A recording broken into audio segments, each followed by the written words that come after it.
साल 1947 में 15 अगस्त को भारत की आज़ादी मिलने के कई हफ्तों बाद तक महाराजा हरि सिंह ने अपनी रियासत को ना तो भारत और ना ही पाकिस्तान के साथ विलय किया था। इसके बाद आज ही के दिन 26 अक्टूबर 1947 को भारत के साथ विलय पत्र पर हस्ताक्षर किया था। आपको बता दें कि हिंदू और मुसलमान दोनों ही आज़ादी की शुरुआती लड़ाई में एक साथ खड़े थे, लेकिन अंग्रेजों ने भावनाओं के साथ खेलना शुरू किया, साथ ही धार्मिक भावनाओं को भी भड़काना शुरू कर दिया, जिसके बाद वह सब होने लगा जो कभी भी नहीं होना चाहिए था।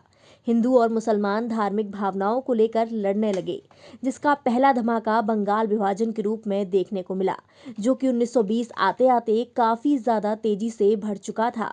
देश भर में सांप्रदायिक हिंसा फैलने लगी थी, हर जगह दंगे होने लगे थे, जिससे एक पत्रकार बेहद ही परेशान था, जो यह सब बर्दाश्त नहीं कर पाया और देश में अमन का परचम थमाकर दंगीली गलियों से गुजरने लगा। इस पत्रकार का नाम पत्रकार गणेश शंकर विद्यार्थी था, जिसकी जिंदगी दंगे रोकते रोकते चली गई और इनकी मौत हो गई।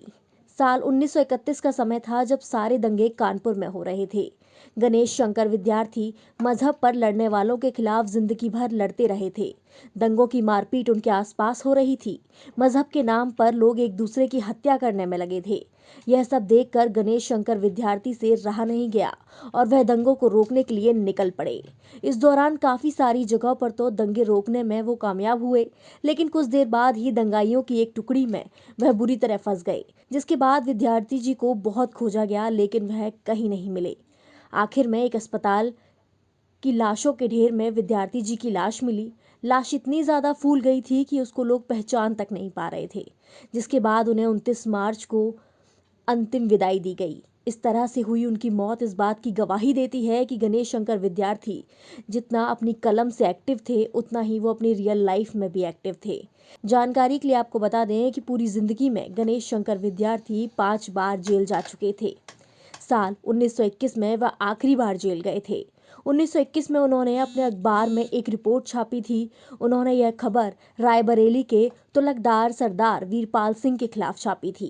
वीरपाल ने किसानों पर गोली चलवाई थी और उसका पूरा ब्यौरा प्रताप में छापा था, जिसके चलते प्रताप के संपादक गणेश शंकर विद्यार्थी और छापने वाले शिव नारायण मिश्र पर मानहानि का मुकदमा भी हो गया था।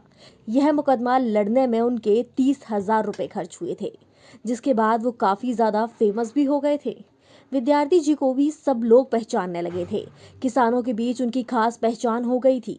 आपको बता दें कि गवाह के रूप में इस केस में मोतीलाल नेहरू और जवाहरलाल नेहरू पेश किए गए थे, जिसके बाद सारी गवाही होने के बाद फैसला तुलकदार के फेवर में गया था। दोनों लोगों पर 2-2 केस थे और दोनों लोगों को 3-3 महीने की कैद और 500-500 रुपए का जुर्माना देना पड़ा था।